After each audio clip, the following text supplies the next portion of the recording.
आणि ही तर म्हणतच राहते. मला तरी एक वाटणार आहे आता, ही जी 2 लाखाची कर्जमाफी ती म्हणणारच आहे मीच केलं म्हणून. अरे काय बी मीच म्हणाले बाबा ती.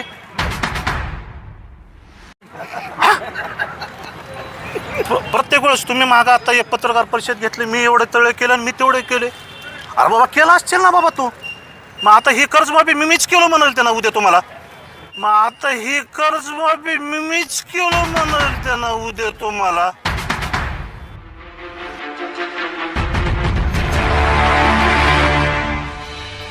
जिल्हा परिषद आणि पंचायत समितीच्या निवडणुका पार पडल्या आणि अहमदपूर पंचायत समितीच्या सभापतीपदी सूरज बाबासाहेब पाटील यांची निवड करण्यात आलेली आहे.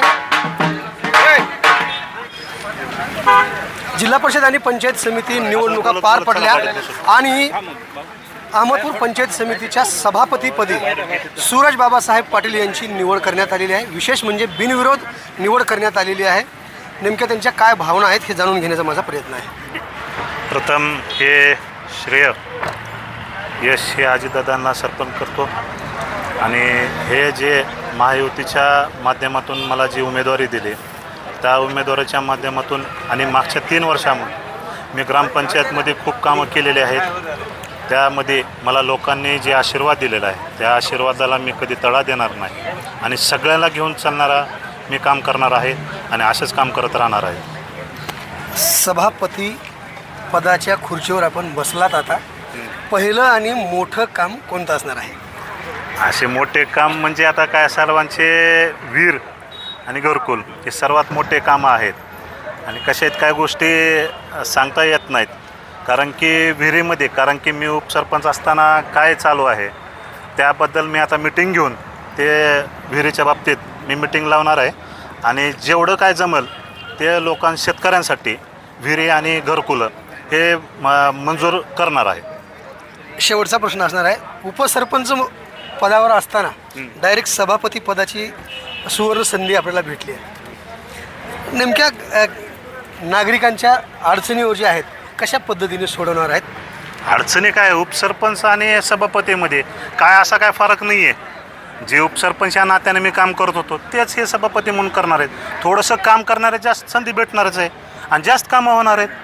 उपसरपंच म्हणून मी तिथं करे आत्तापर्यंत सभापती नव्हतं, बिवडे साहेबापाशी जायला लागायचे. त्यांच्या बी काही असतात, सगळ्यांना घेऊन चालावं लागतात.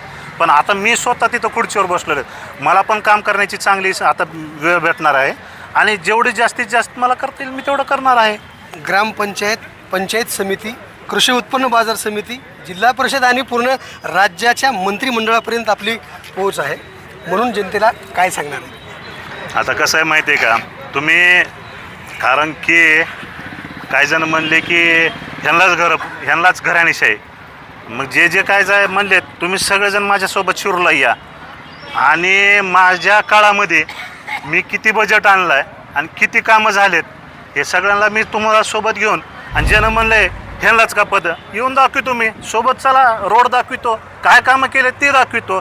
कारण की अजितदादाच्या माध्यमातून आणि सहकार मंत्री बाबासाहेब पाटील असतील आणि आता मी त्याच्या माध्यमातून मी शिरूरमध्ये जी कामं केलेत ती दाखवितो आणि ते कळलं तुम्हाला मी कशा पद्धतीनं काम केलेत ती.